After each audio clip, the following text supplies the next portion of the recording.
I'm Chris Berman. This is Matthew Hasselbeck. Happy Super Bowl. So excited to be here, Boom. Ready We to go. made it. Ready We to go. Right, Randy? Back in the Super Bowl. Randy Moss. Go D. Just keep going. I got you. How you doing, Boom? Hi, Randy. Trent Dilfer, slot. You're slot receiver. What a Slot great receiver? season, Boom. You're the best quarterback ever. I don't Thank know, you. but it's been fun. Charles Woodson, we made it to the Super Bowl. We made it. And is Tom Brady in the Super Bowl again? Again. I heard he was. Jeez. It's unbelievable. Belichick, too. It's amazing how Yes. they pack the same suitcase. Yeah. They live at the whole city. Wherever the whole The city same is, suitcase. that's where they are. We got everybody, you know, Wendy and Shefty. It's good to see Mort here this week. We got the setup at the set with Susie, and she'll introduce everybody. Super Bowl Sunday statement. So wow, you played in it. What do you got, Matt? Well, when the Falcons have the ball, you know, everyone's going to watch the ball. But after the ball snapped, don't take your eyes off of center Alex Mack. Yeah. Today, Bill Belichick and Matt Patricia are going to line up 350-pound Alan Branch and other comparably sized defensive linemen on Alex Mack to test that fractured fibula that he's playing with in this game. Huge thing that I don't think enough people are talking about. How effective can Alex Mack be with this injury? He's a tough guy. He's suiting up. But can he finish the game? I played with the same injury. You know, I had a surgery and played through the playoffs the year we went to the Super Bowl. Look, I know he's taking the shot, but that shot is going to wear off fairly quickly. He's going to have to play with some pain.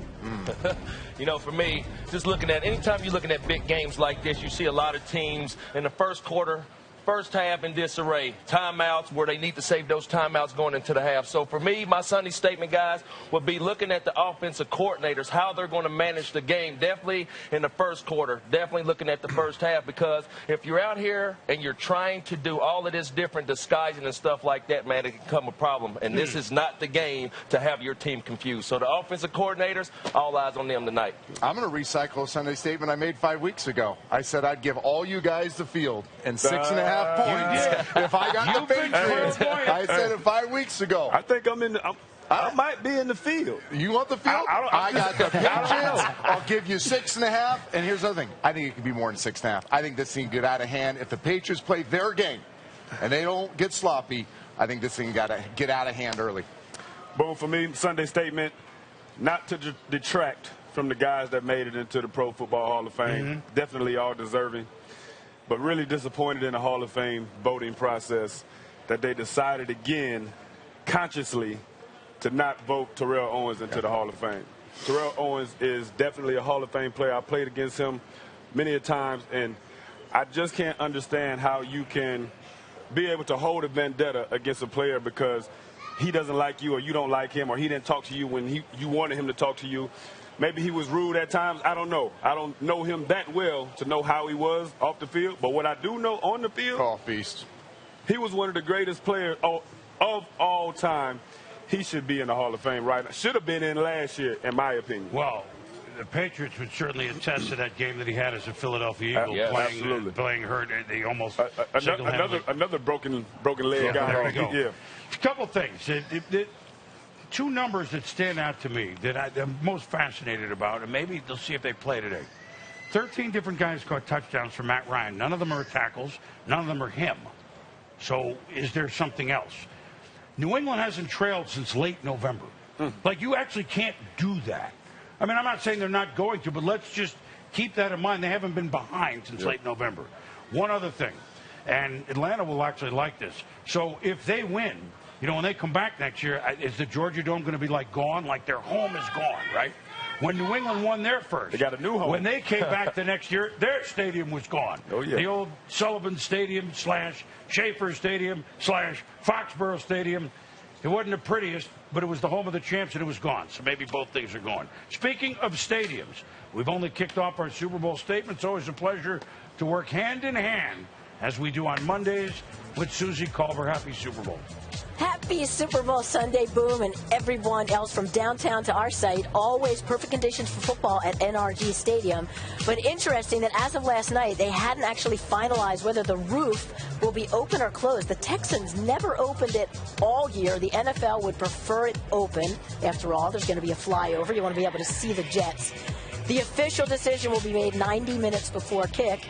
And let me just add that it was raining this morning when we got here, but it seems to be clearing up now. So How about this crew? We've got Hall of Famer Steve Young. We've got wide receiver from the New York Giants, Odell Beckham Jr., in 8 years as an NFL head coach with the Bills and the Jets, Rex Ryan. This is fun, right? This is great, and I have to say something.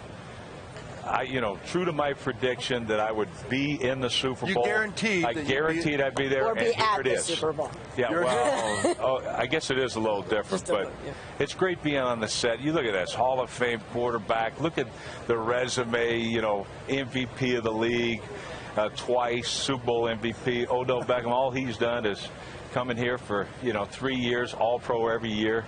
Most catches in the history of the NFL in a 3-year period. And you know what's great?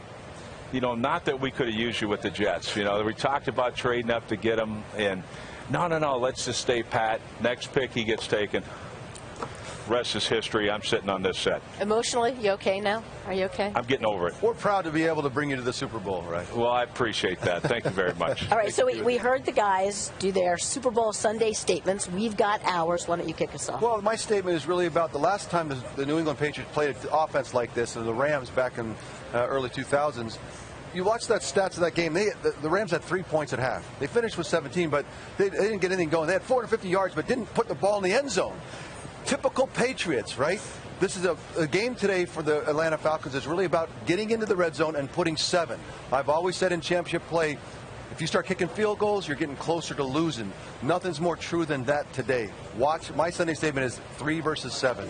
You trade those, you will lose the Patriots every time. How about you, Rex? That's interesting. I tell you what, when I look at it, first off, these offenses are unbelievable. I mean, statistically, well, both of them 1 or 3 in the NFL and in total offenses. But, the offensive coaches, they slept like babies last night. They got all the talent, they got all that type of stuff. But every one of those defensive coaches, sleepless nights. So I'm going to be excited about watching the game plan, because you can't go out and just be vanilla and expect to be successful. So that's what I'm going to look for on both teams. Seeing how the Patriots try to attack Atlanta, their offense, and vice versa, seeing how Atlanta ends up attacking New England. Odell? Kind of going off of what he said, about the offenses. The coordinators probably rest easy last night.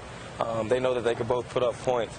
I think what it's really going to come down to is that one special teams play or who's going to come up with the stop on defense. And it's those small things in the game that really change the whole dynamic of it.